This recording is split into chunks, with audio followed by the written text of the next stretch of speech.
I have a question to you. There's a very general discussion in the field also since decades. The question of emergent processes on the one side and framing processes, and maybe this has to do with your upcoming new topic and book of visionary leadership.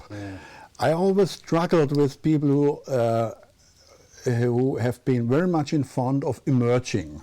If you bring people together somehow, give them a good idea, a good climate, and then talk to each other, this improves certainly somehow communication, especially if it's blocked normally. But it's also getting too complex.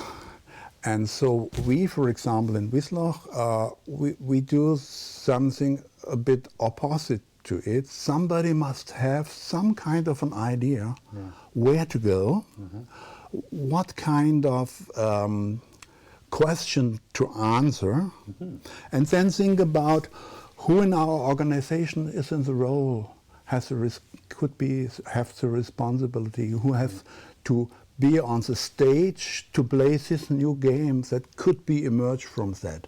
But it's selectively, and people are asked to come within their roles, they know, bringing their competence with them, not just talking about everything what comes up to their mind, taking small pieces of kind of work that could be an example for what they want to be realized, and then having a framed way of dialogic learning with a lot of meta thinking.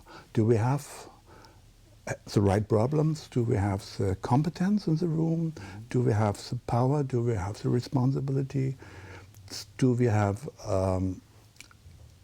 enough resources? And what can we play together? We very often use the theater metaphor.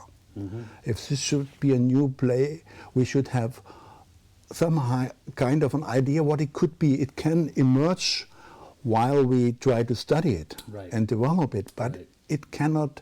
We cannot just bring people together on a stage and then now they should think about what plays they should play together. It's some kind of interesting.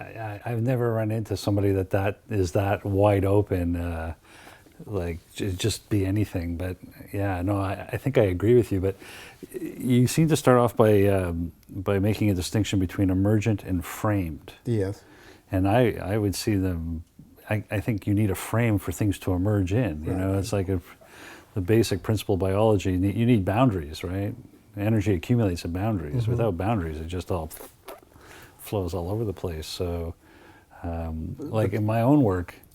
I use this idea I call a generative image. To me, the generative image is the essential frame for any emergent process to take root. Yes, that's one thing, but I think they are discussing right now that we do not need hierarchy any longer. I think we need hierarchy. Absolutely, we need hierarchy. And these people think we don't need hierarchy. The first responsibility of hierarchy is to frame.